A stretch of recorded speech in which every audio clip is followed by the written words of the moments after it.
Good morning, good afternoon, good evening, depending on where you are. Welcome to this session on taking Java to cloud. It's always a difficult thing to be between two really good speakers.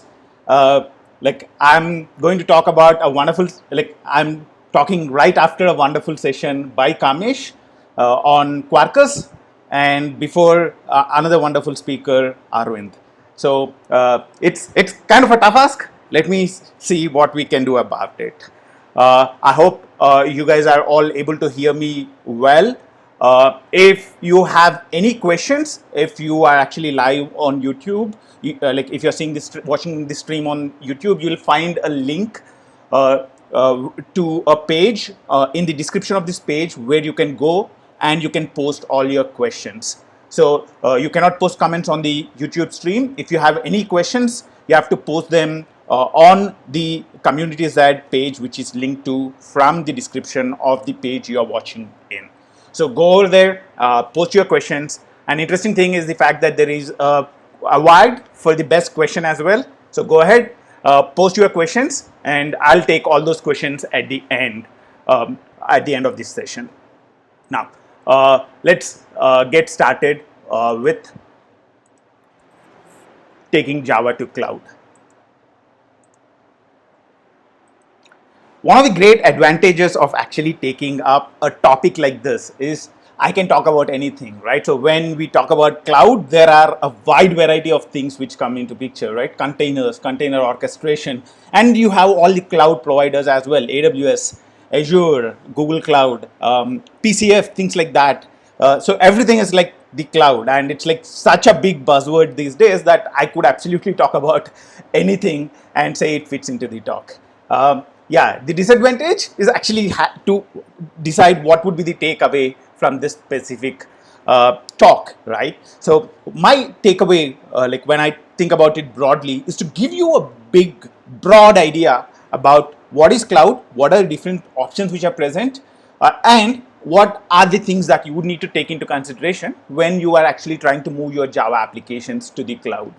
So that's kind of a broad theme I would want to focus on. We will start this talk by talking about some of the important things which happened over the last few years. I would say almost the last decade, which is like starting with microservices, then why we went to containers, why do we need container orchestration, why we need cloud, what are the options you have, and at the end we will look at like the different options including serverless. So it's kind of the broad theme that we would be taking during this talk. I'm excited to get started. I hope you guys are excited too. Now, who am I? I'm Ranga Karanam. I have a lot of experience in the Indian IT services industry. I performed various roles starting from being a programmer for a number of years, and I kind of switched between programmer and architect roles. I love programming, but being an architect gets you a lot of money, right? So I like the money that architecture gives me, but I love doing programming. So I was actually switching between these two roles. So doing programming part-time, probably like doing 50% programming and 50% architecture. It was great that I had management which gave me that flexibility at that particular point in time, and it helped me gain knowledge on both architecture as well as programming. So and in the last few years, I've started my own organization called In 28 Minutes, and today I am an online course creator. So like we kind of create a lot of courses around the general area that we would be talking about today. So starting from Java to microservices, cloud, containers, container orchestration, and all that stuff. You can reach me on Twitter at in28minutes, and my email is ranga@in28minutes.com. So if you have any questions at the end of the talk, this is where you can actually find me. Now, why did I go towards online learning? One of the passions that I had is trekking. So trekking is something I really, really love, and it's something which drove me to find alternatives to what I was doing at that particular point in time. And that's where I found Udemy. Udemy, like this slide is little old. It shows about 350,000 students, but actually we have about 450,000 students around the world. So that's the platform that Udemy provided me with. So it's an amazing platform where I can focus on the content and Udemy takes care of taking all the important stuff. So that's kind of a background of who I am, what I do, and all that stuff. And let's get into the most important thing, right? So the journey towards the cloud. So this is where we all started off a decade back, maybe a decade and a half back, right? So we have a lot of monolith applications, which are like huge applications. Some applications like million lines of code. I have worked, in my experience, like I worked with 3 different applications which had like a million lines of code each. These applications a decade back had like 3-month release cycles, 6-month release cycles were not unknown as well, right? So we are talking about applications which are huge, which had outdated technology as a consequence of being large, right? So if you are having a large application, the flexibility that you have to make changes in the technology of the application is very, very minimal. So yeah, so this is the space where we were in when we started moving towards the microservices architecture. The tech industry as we know it, we love jargons, right? So we like microservices, DevOps. So we love jargon, and like when we really think about microservices, what is it? What is it all about, right? So microservices for me, like it's nothing but a small evolution on top of what we were doing earlier, right? So services are nothing new. If you go back 2 decades back or 3 decades back, even then people were talking about services. A couple of decades back, probably service-oriented architecture was still popular. So services are nothing new. So what is new about microservices, right? So the thing which is really new when it comes to microservices is the fact that these are small. All the time we wanted services to be small, right? So you never wanted to create a large service. So that's also not new. So what is it that is really new about microservices? For me, the most important fact about a microservice is that it's independently deployable, right? So earlier we were deploying 1 million lines of code at once. Instead of that, with the microservices architecture, we broke down the application into so many small parts that each part can be independently deployable. Actually, I have a small problem with the slide which is present in here. You are not able to see the last one which is present in here. I had cloud enabled in there, by which I mean you should be able to deploy it to the cloud. So those are the 2 important things for me which makes a REST API a microservice. Number 1 is it should be independently deployable. So you should be able to take a small part of the application, a microservice, take it, and you should be able to independently deploy it. The next part is cloud enabled, in the sense that there are a lot of things that are very, very important from the perspective of cloud. We'll talk about them a little later, but all those features also ideally a microservice should have. Things like when you have increased load coming in, you should be able to increase instances, decrease instances. So there should be auto scaling and all that stuff. We'll talk about all that stuff a little later. For now, the important thing that you need to remember is microservices is nothing but small REST API which are independently deployable, which work together. For me, in my experience, the most difficult challenge with microservice was deciding the boundary of each of these microservices, right? So we would want to actually take a huge application, let's say like 10 million lines of code or 1 million lines of code, and you want to break it up. Deciding what should be part of which microservice is the challenge, is the biggest challenge I faced when we talked about microservices. Other than that, there are a few other challenges as well, right? So when we talk about a number of microservices, then we cannot take a month to set each microservice up. You'd want to be able to create a new microservice very, very quickly. And you also want to adhere to all the standards as well, right? So you'd not want to hard code the URL of one microservice in another one, right? You'd want to be able to auto discover them. You'd want to use something like a service registry. You'd want to be able to automatically load balance between the instances that are available. It should not be hard coded. You should be able to store the configuration for all these microservices at one central repository. It's called centralized configuration, right? And each of these microservices also have a lot of common features, right? So you'd want to be able to authenticate and authorize all the requests to each of these microservices. You'd want to be able to do some things like rate limiting, right? So if you have a number of clients, you would want to be able to restrict specific clients to specific amount of requests. So you want features like rate limiting. You would want common features, other common features like distributed tracing, right? So you know how difficult it is to debug problems in monolith applications, right? So with microservices, the challenge only becomes bigger because instead of the request going to one application, now it goes towards, like, let's say a request flows through 10 microservices. You'd want to be able to trace the request across all these microservices, and you'd want to be able to debug problems. So that's another important challenge when it comes to microservices. Distributed, like, you need to be able to trace the request through multiple things, and distributed tracing is very, very important down there. And the more number of components that you have, the more is the importance for monitoring them. So you'd want to be able to monitor each of these microservice instances to check whether they are healthy. If they are not healthy, you'd want to be able to kill them and bring a new instance up. So you'd want to have automated monitoring. So as you can see, the first challenge which we talked about when we talked about microservices was the fact that deciding the boundary was difficult, right? The second important challenge is the technology support that is needed, the infrastructure support that is needed, because you need a lot of common components, right? So service registry, load balancing, centralized configuration, API gateways, monitoring, distributed tracing, a lot of things that you would need before you would be able to start your microservices architecture up. And we also talked about the fact that creating new microservices should be very, very quick. You cannot spend tons of time in setting up a microservice.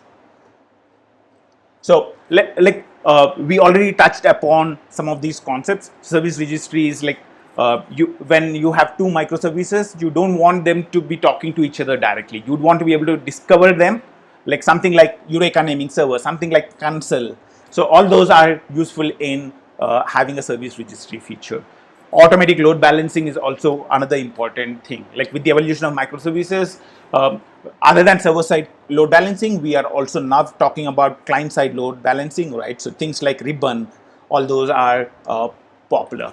And this is centralized configuration where you'd store all the configuration in a single place. Like for example, in a Spring Cloud config server, which is attached with a GitHub repository, you can store all the configuration related to microservices down here. And the individual microservices can talk to the Spring Cloud config server to get their specific configuration. So even if you have multiple environments, you can store all the configuration for all the environments of all the microservices at one single place. One of the options that we have for distributed tracing is Zipkin, right? So all the microservices in this specific example are putting their tracing messages on a queue. In this specific instance, it's RabbitMQ. You can use Kafka, like you can use any other thing like AMQ as well, ActiveMQ as well. And Zipkin distributed tracing server is an example that we are using in here. So all the messages from the queue would go to the distributed server database, and you'd be able to trace the request through the Zipkin distributed tracing server.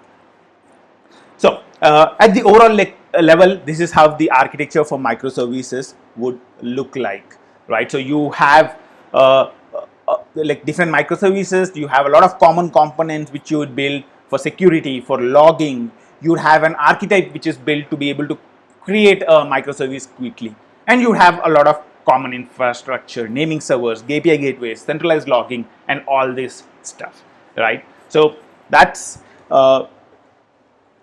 one of the other important aspects of microservices is event-driven architectures, right? So typically, let's say I am getting an order, and let's say as part of processing the order, I would want to actually send a request out to a stock service, a email service, SMS service, and a package service, right? So this is basically the typical steps in processing an order. You'd want to check if there is stock. Once everything is done, you would want to take the payments, then send the notifications, and then kick off your delivery service, right? So this is typical order processing.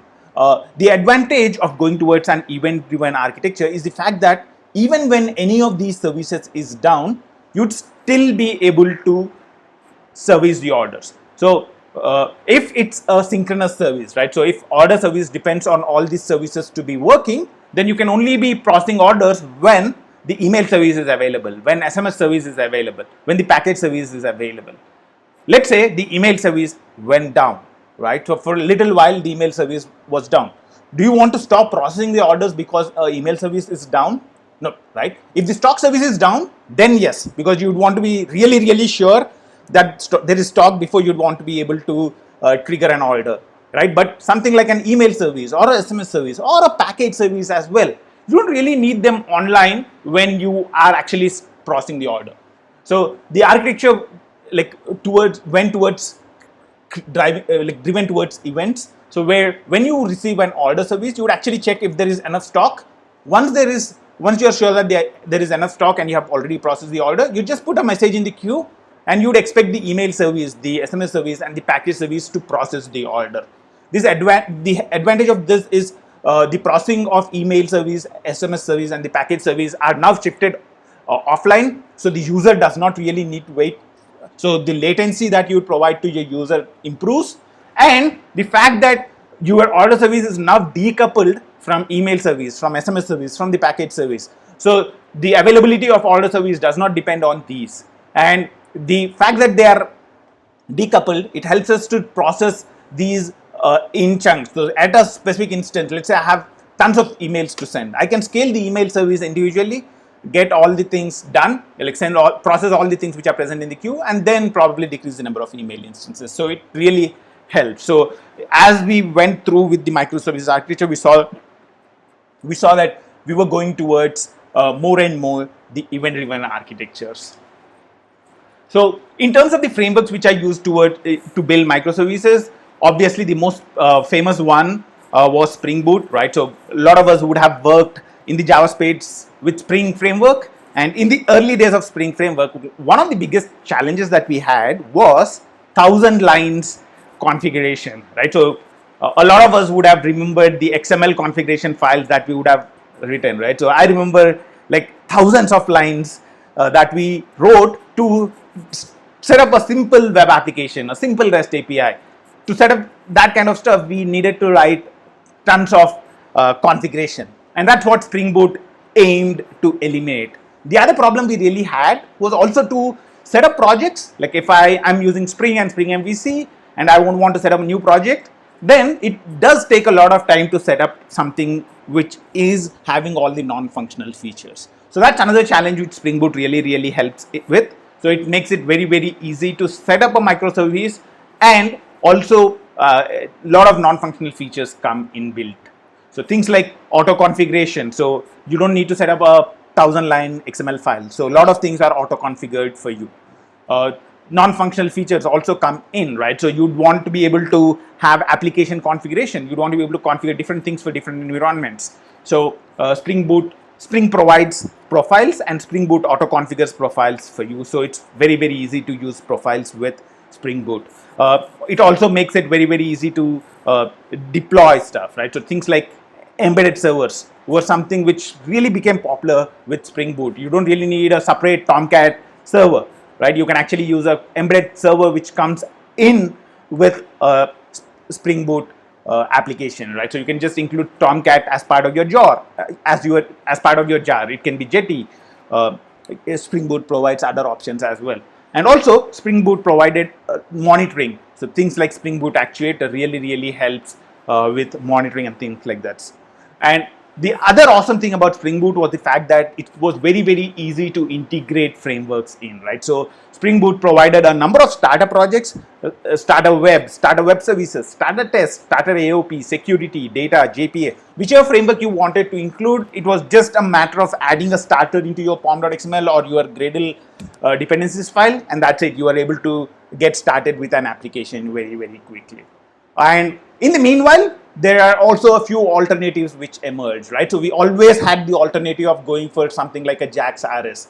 So either a Jersey implementation or CXF also is JAX, like the recent versions of CXF are also JAX RS compatible. So you had JAX RS as an alternative always. You had things like Play Framework. In the last couple of years, Micronaut, and in the last year, I would say Quarkus is one of the most, I think Quarkus is the leading challenger today to Spring Boot, right? So I love the like flexibility that Quarkus provides, especially as we move towards cloud. I think Quarkus really has a role to play.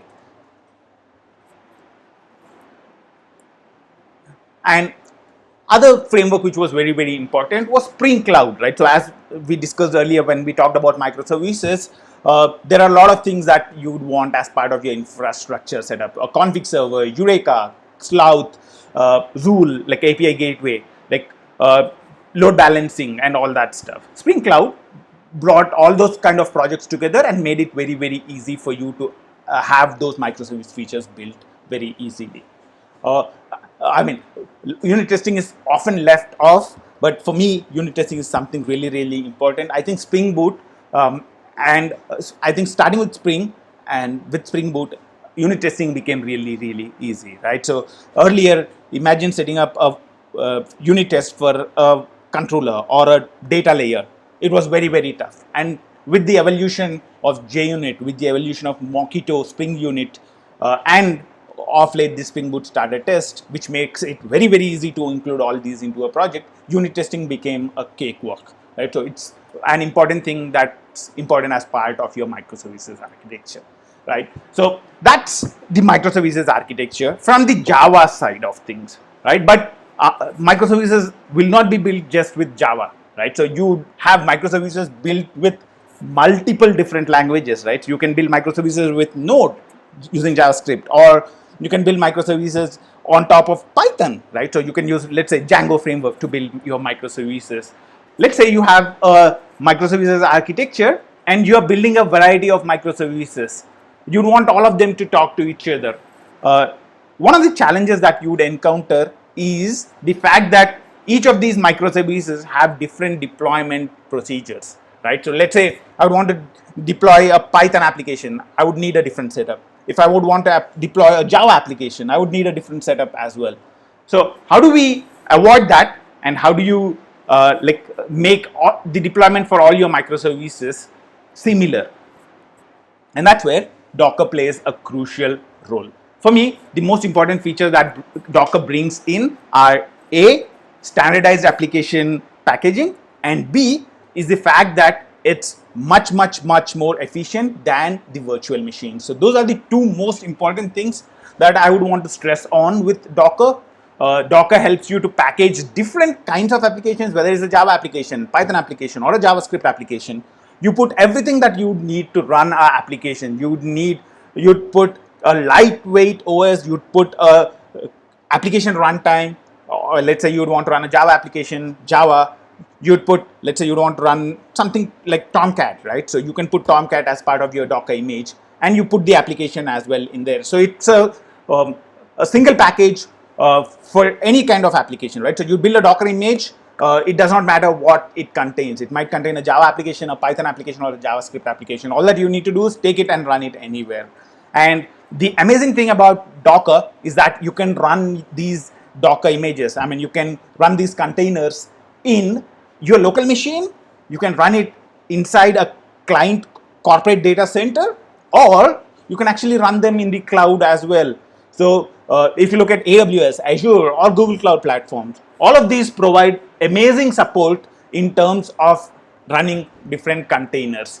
And the amazing thing with Docker is that it also provides excellent isolation between these containers, right? So you have multiple containers running on the same machine. You want them to be isolated from each other. You don't want one of them to affect the other. So if a container is let's say taking up a lot of memory, it should not affect the other containers. So you should have some mechanism where the amount of memory available to a container is very restricted. And also security is a very, very important thing, right? You should not have one container being able to access information from the other containers as well. So Docker is really, really good at that as well. Let me quickly do a time check to see where we are. So yeah, cool. So when we talk about the traditional deployment, this is how it is, right? So you have a hardware, you have an OS on top of its software and the applications. And when it comes to Docker, when it comes to the virtual machines, we have a hypervisor on top of the host OS. so that you can actually virtualize your software. So this is a big machine on which you can run multiple applications. The problem with the virtual machine was the fact that you have a guest OS, a host OS, and it's very, very heavy. So let's say the power of a virtual machine is X, the power which is available to the applications is probably X by 2 in total. And that's not good. And that's where Docker comes in. Docker is much, much more lightweight. All that you need to do is to install a Docker engine on top of your host OS, and that's it. You'll be able to run your containers in here. So let's say your host, like the infrastructure power is X, then almost 80 to 85% of the power of your infrastructure is available to your Docker containers, and that's awesome, right? So that's the reason why you would see Docker being called lightweight and all that stuff, right? So the next important thing, right? We talked about containers right now, so we talked about Docker. Now we are shifting to a world where you have multiple microservices and you would manage all of them, right? So you'd want to make sure that all of these are available at all points in time. So if, let's say, an instance of a container gets terminated, or it's hanging, or it's running out of memory, you'd want to kill it and you'd want to start a new instance. So these containers should have very high availability. They should be able to have self-healing capacities, and you should be able to deploy these new versions of these containers without downtime. So you'd want different ways of deploying these microservices. And the amazing fact is that all these containers are very, very similar, right? So whether it's a Java application, whether it's a Python application, at the end of the day, it's a container. And that's where a number of container orchestration solutions came into picture. If you look at the container orchestration in general, it's all about, okay, you provide a container image, you would provide a configuration saying, hey, I would want 10 instances of this container running, or I would want this container to process all the requests which come, take care of scaling it as it is. The other input you would provide to a container orchestrator is the cluster, right? So you create a cluster with a number of virtual servers, or they might be physical servers. So you would create a cluster with a number of servers, and that's another input for the container orchestrator. So you give the container orchestrator, I would want to run these containers and here are the servers, right? That's basically the input that you would provide it, and you would expect the container orchestrator to do all the magic to make sure that the applications are highly available, to make sure that like the auto scaling is taken care of. Also, when we talk about microservices architecture, you'd want each of these microservices to be able to discover each other, right? So we would want things like service discovery, we would want load balancing.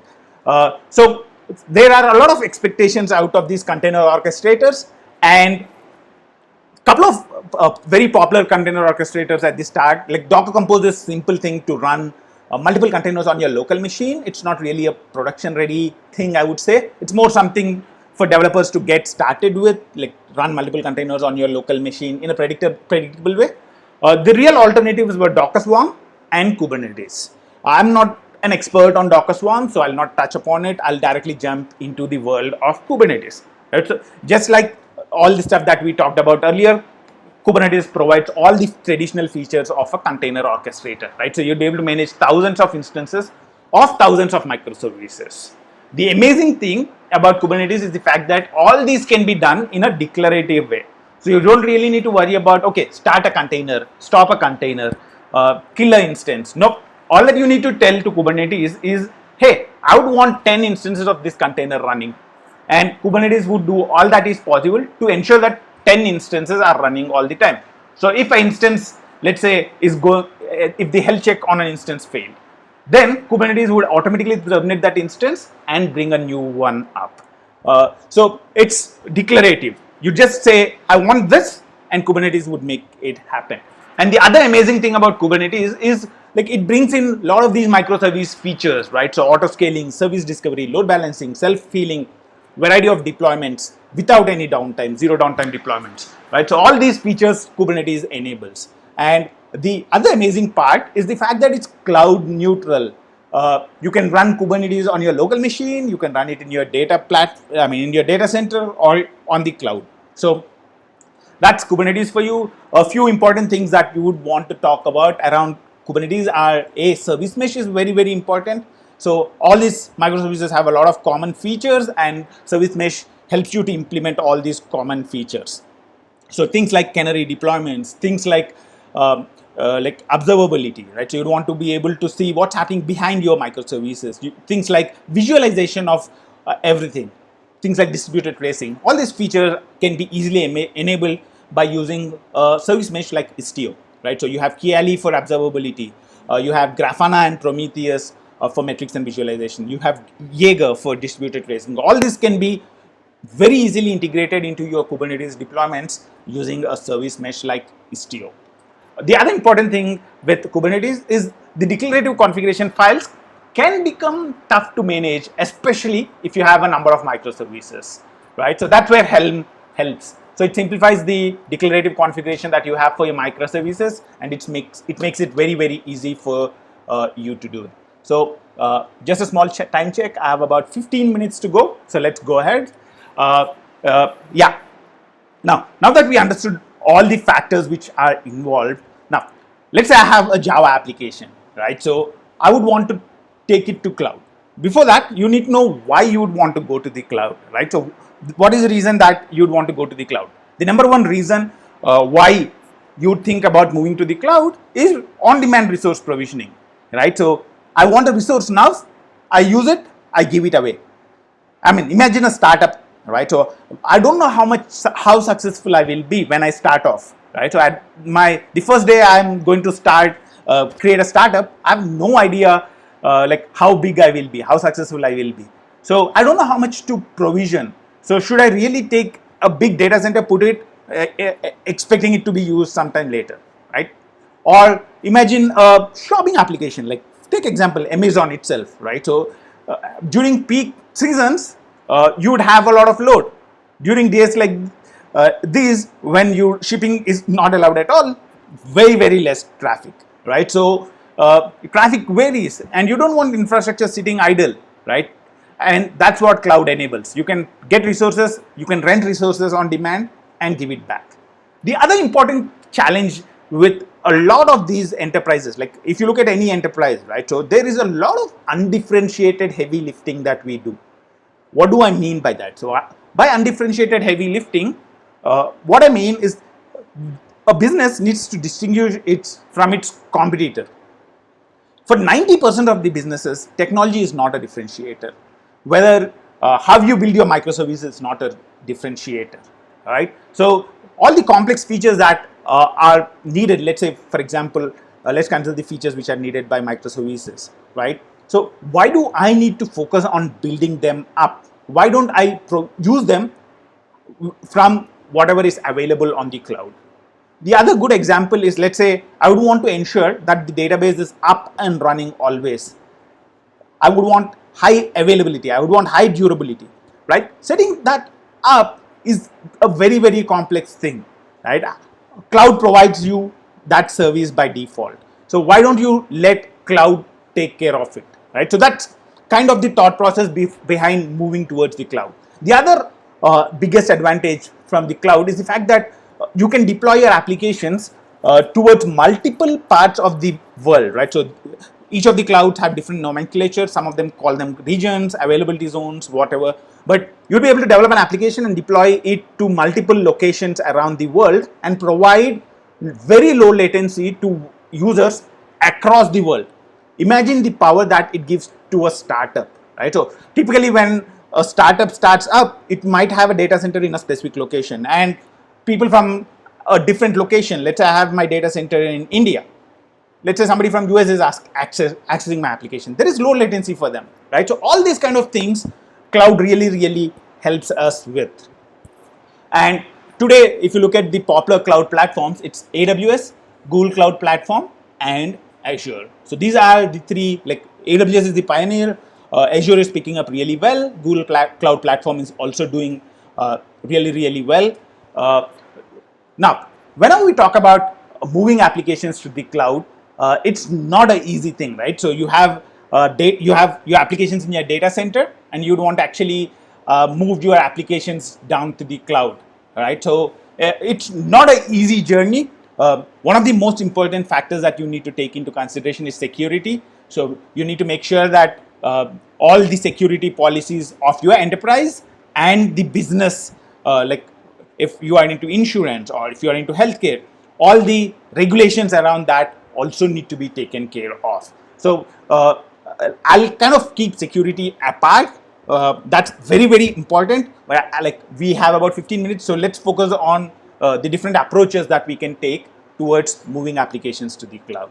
Right. So the first approach that you can take to move applications to the cloud is called lift and shift, or infrastructure as a service. Right. So what you do is, let's say right now I'm running a Spring Boot application on Tomcat right now in my data center. What I would do is I would actually use the exact same setup in the cloud as well. So I would take a like virtual server in the cloud. So I'll rent a virtual server. I'll install the OS. I'll actually put the application runtime which is needed. I'll install Tomcat. I'll install Java, and then I'll run the application there. So I'll rent servers, but I'll exactly follow the same deployment procedures that I have in the data center. This is called infrastructure as a service. When you look at all the cloud providers, they have a lot of infrastructure as a service solutions. Like they provide virtual servers for you. AWS calls them EC2, Elastic Compute Cloud, EC2 instances. Azure calls them virtual machines. Google calls them compute engines. So whichever cloud you go to, they provide options for you to do a lift and shift. Right. The other approach that you can do is to actually use platform as a service. Right. So these cloud providers provide a lot of different services. For example, right, so let's take one of the services which is provided by AWS, which is called Elastic Beanstalk. The great thing about Elastic Beanstalk is you can just give it a jar file. So you finally give it a Java application. It can actually be a Python application or any of the 10 plus technologies that Elastic Beanstalk supports. You just give it a jar, and the Elastic Beanstalk takes care of provisioning everything that you would need. It would provide it will provision the virtual servers, it would provide provision load balancers, and it would also ensure that your application is available always. It will also take care of things like auto scaling the application whenever there is increased load. So this is where what we are doing with platform services actually give away the responsibility to the cloud provider to take care of all the undifferentiated heavy lifting. We don't want to worry about auto scaling. We don't want to worry about availability. We don't want to worry about the application runtime. We don't want to worry about OS upgrades, right? All this stuff we are actually giving away to the cloud platform, and we only want to be worried about the application which we are deploying. I mean, platform as a service is a generic term. It's not just to deploy applications. These cloud platforms also provide a lot of managed services around queues, around databases, a lot of things, right? So when it comes to databases in AWS, RDS, relational database service, is very, very popular. You also have other database services like Elastic DB. You have big data database services. On Azure, you have database for MySQL. When it comes to application paths, like we talked about Elastic Beanstalk in AWS, Google Cloud also provides a corresponding one. It's called Google App Engine. Azure also provides application platform as a service. It's called Azure Web Apps. So all these platform as a service, application platform as a service, provides you a number of features. Like you can have multiple environments for each application. They all support multiple platforms: Java, Python, Node.js, Docker containers, multiple Docker containers, and all that stuff. They help you with your deployment strategies. So things like blue-green deployment, auto scaling, load balancing, things like continuous integration, continuous delivery. Like AWS provides things like code pipeline, code build. Azure also makes DevOps very, very easy with Azure DevOps. So all these things are really, really useful when it comes to platform as a service. So whenever you are deploying an application to the cloud, you would want to actually either start with IaaS if you are just testing something, but during your journey towards the evolution towards the cloud, you probably see that you are moving towards platform as a service. You'd want to actually make use of the platforms, the services which are provided by the cloud provider, and you want to be responsible just for the high level stuff, right? You don't just want to be developing the applications and really give all the infrastructure out to your cloud provider. The other important option you have is always to go for Docker, for containers, right? So you can actually build Docker images for your application and use a container orchestration solution which is provided by the cloud platform. So when we talk about the container orchestrated solutions, for example, Kubernetes is a cloud neutral container orchestration service that we talked about earlier, right? So Kubernetes is supported on all the cloud platforms. You have Google Kubernetes engine, you have Azure Kubernetes service, you have Elastic Kubernetes service on AWS as well. I love the Google Kubernetes engine. So if you are actually looking at Kubernetes, then I would say Google Kubernetes engine is a very, very, very good option. But any of them are way better than trying to set up a Kubernetes cluster on your own, which can get really tricky. Right, so that's the cloud neutral container orchestration options which are present in the cloud. The other options which are present are also cloud specific container orchestration.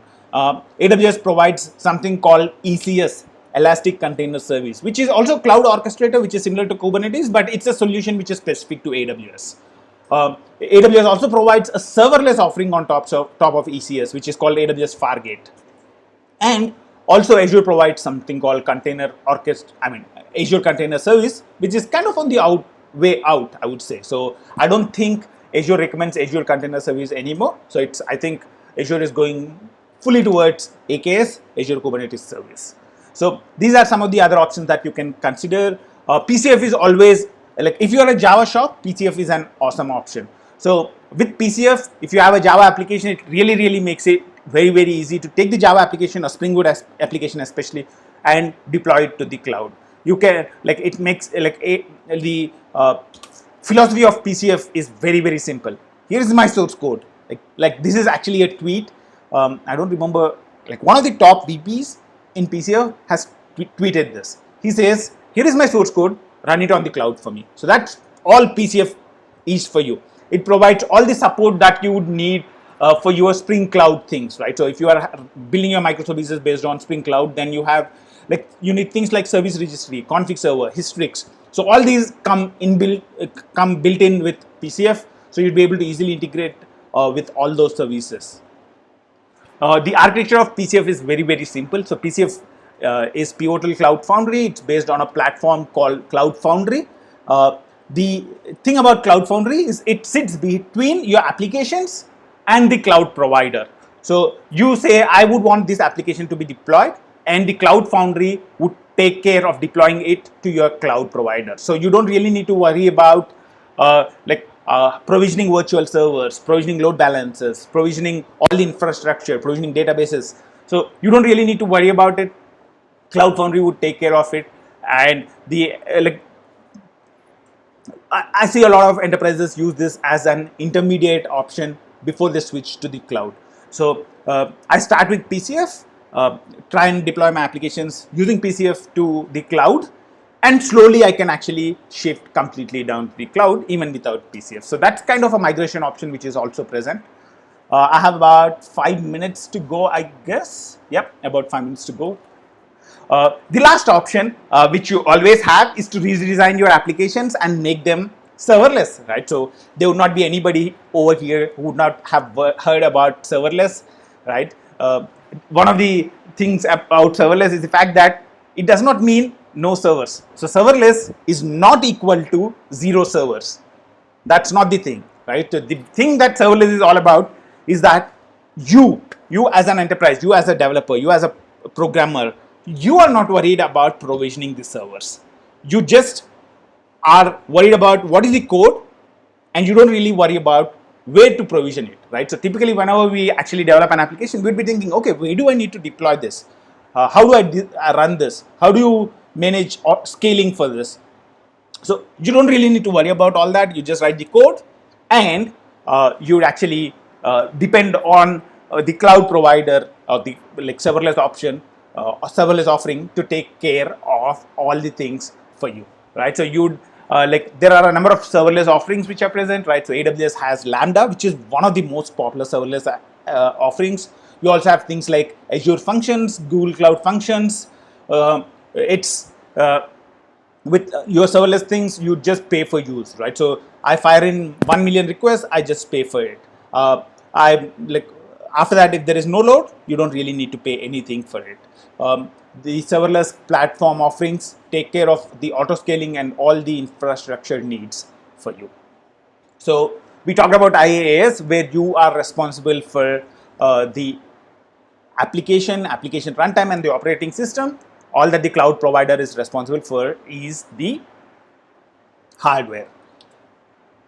We talked about containers, where a container platform is provided for you. You create a container with the application and application runtime, and you are responsible only for the container.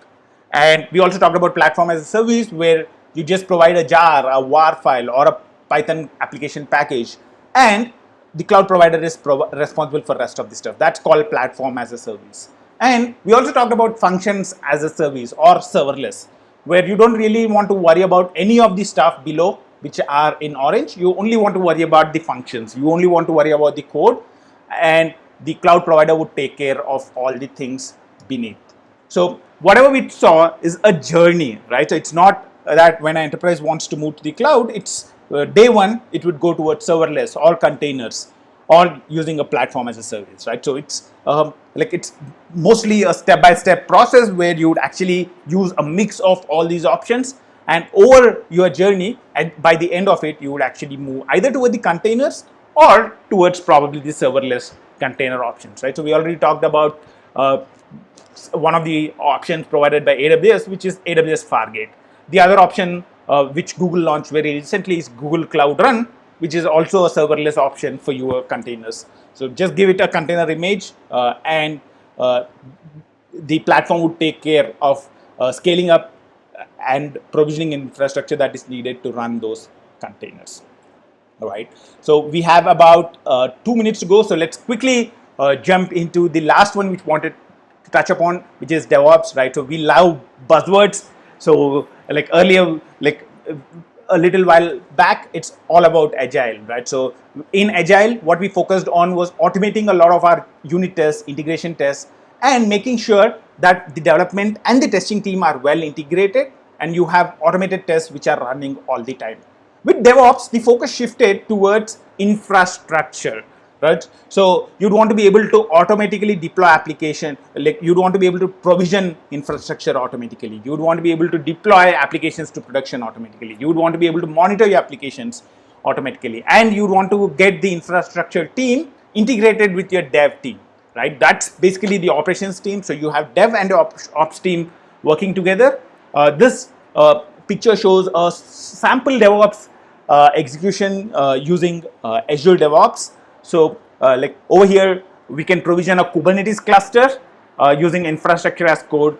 You can use things like Terraform, right? So you can either use a cloud formation, which is like one of the options which AWS provides. It's an infrastructure as code option.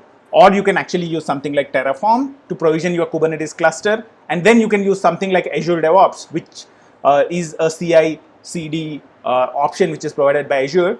Azure DevOps is a cloud neutral option in the sense that you can actually use Azure DevOps to deploy to, let's say, AWS or Azure or Google Cloud or anywhere you'd want to like to deploy to. So you can set up a simple life cycle where like you can set up pipelines where you can actually build microservice code, push an image, then you can actually deploy it directly to your Kubernetes cluster. So typically, like you have the CI/CD cycles, you have the infrastructure provisioning cycles, and all that stuff. Yeah. So I'll kind of skip this slide. I just wanted to differentiate the fact that cloud is easy to learn, right? So whenever we talk about learning programming, learning design, learning architecture, or some new approach, like for example, microservices, these are a little difficult to learn. These take years to learn. But for me, things like tools or frameworks like Spring Framework or a Quarkus or Cloud, right? Any of the cloud providers, they're not easy. I mean, they're not difficult to learn. You should be able to learn each one of them, let's say, like in 2 to 3 weeks. I mean, getting the entire experience of it is a different thing altogether. But to be able to get a hang of what it is all about, it shouldn't take time. So the first two aspects in here are things which are difficult to learn. Tools or frameworks or cloud for me are not really difficult to learn. So I would recommend you to start taking some of your applications, try and deploy them to cloud and see how it works out. And for me, like as a Java developer, I think this is very, very exciting time. Make sure that you spend a lot of time acquiring the right skills. Make sure that you learn, venture into other languages. I think online learning is providing excellent options today. So make sure that you use this downtime to participate in sessions like this. That's what we are doing as part of the Z Day today. So make sure that you benefit from all the stuff which are happening in here.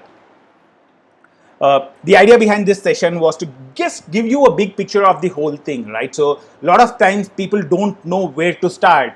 So the idea was just to give you a big picture, high level idea of all the buzzwords which are typically used. Hopefully this will help you to understand the big picture and help you to decide what you would want to learn next. So keep learning.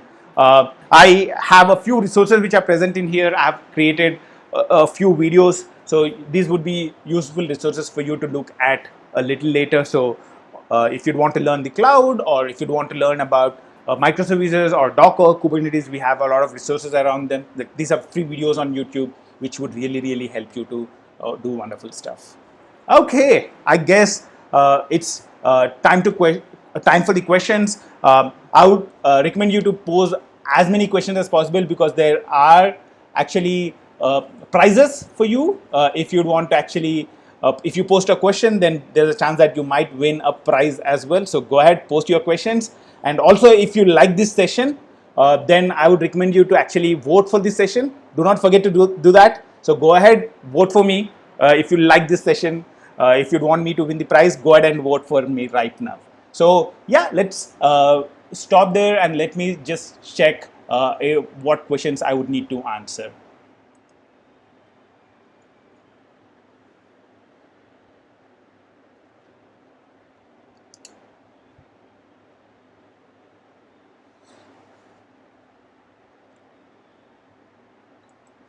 Cool. I would take the questions right now. Oops. Wow, there are a few questions actually. Let's quickly take them. How much time do we have? About 2-3 minutes. So let's quickly see if there are. So yeah, I think there are a few questions around the like microservices. How do you divide them and all that stuff? I think when it comes to dividing the microservices, I think using a domain-driven approach is a very, very good approach. The other approach which also is useful is to use something like event sourcing. That's also a very, very good approach. So if you just do a Google for event sourcing, you should be able to find information about it.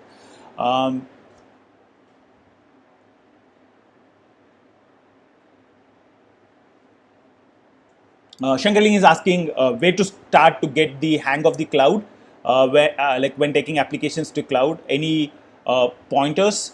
I think Shankarling, I would say Shankar, I guess should be your name. Shankar, I think the best place to get started for getting into the cloud is just go to any of the cloud providers and try and search how to deploy an application to it, right? So you're building some application, so you'd want to deploy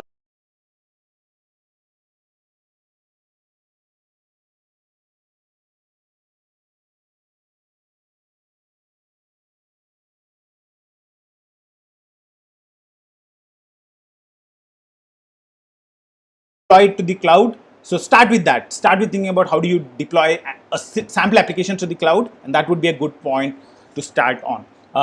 In addition, I also made a few resources available in the presentation. Probably, I guess this presentation will be shared with you, or if it is not, I would actually comment down in the comments with the resources that I have, which might be good places for you to start off